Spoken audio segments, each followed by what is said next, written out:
श्रावणाचे दिवस, सणांची लगबग, घराघरात आनंदाची रेल सेल आणि या आनंदात तर गोकुळची साथ हवीच. श्रावणाचा प्रत्येक क्षण स्वादिष्ट आणि आनंदी बनवा गोकुळ श्रीखंड, आंबा श्रीखंड, मिक्स्ड फ्रूट श्रीखंड आणि मलाईदार बासुंदी सोबत. सण, उत्सव आणि आपल्या माणसांसोबतचे खास क्षण साजरे करा गोकुळच्या खास चवींसोबत. गोकुळ, श्रावणाच्या आनंदाची खास चव.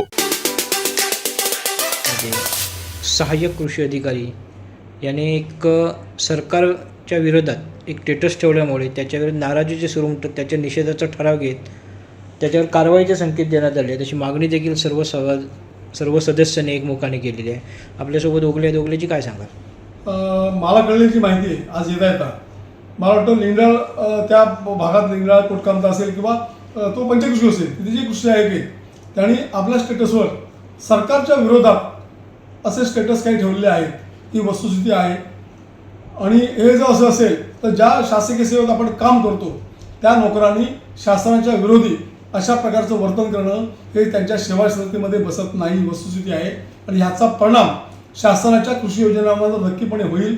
यासाठी संबंधित जे कोण कृषी सहाय्यक असतील किंवा काय असतील त्यांच्यावर कडक कारवाई करावी आणि याबाबत जिल्हाधिकारी, संबंधित खात्याचे हेड ऑफ डिपार्टमेंट, जिल्हा अधीक्षक कृषी यांनाही कळवण्यात यावं आणि त्यांच्यावर कारवाई करण्यात यावी. अशा प्रकारचा एकमुखी ठराव आजच्या पंचायत समितीने मांडलेला आहे. ग्रामपंचायतचा वारस तपास करतो हा एक विषय आहे. म्हणजे असेसमेंटला नाव बदलून लावायचं असेल, वास्तविक एकत्र मुद्दा आहे. महसूल खात्याकडे जमीन संबंधी काही दस्तऐवजांसाठी 500 रुपयाच्या पेपरवर जो अट इथं पंचायत समितीतनं पुढे पाठवतात, ॲक्च्युअली शासनाचा निर्णय असा नाही आहे. शासनाकडनं मेहरबान तहसीलदारांकडनं याबाबत पंचायत समितीला 2 वेळा कळवण्यात आलेला आहे की त्याला अलैदा आमच्याकडे पाठवायची गरज नाही.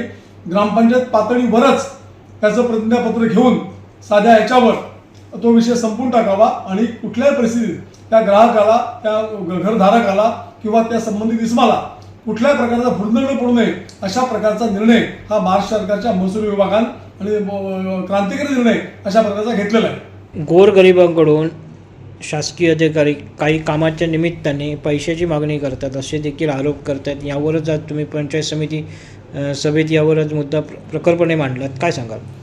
मुद्दा असा आहे की आज प्रत्येक गावाला एक तलाठी शासनाने चांगली योजना सुरू केली आहे.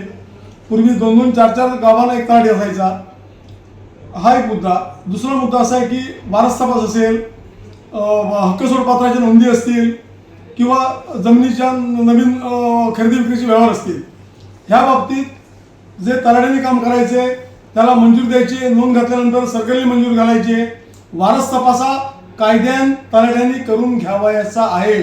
त्यासाठीच आपण जे दस्त भरतो किंवा अन्य काही फी भरतो त्यासाठी भरतात. परंतु दुर्दैवान आज अशी परिस्थिती आहे, वारस तपास करायचा असेल तरी सुद्धा संबंधित काही सर्कल, काही तलाठी हे वारंवार त्या ग्राहकाला, त्या शेतकऱ्याला आपल्या कार्यालयात खेपाट्या मारून त्याला बेजार करतात. ह्याचं कारण एकच आहे की वारस तपासा सुखासुखी करता येत नाही.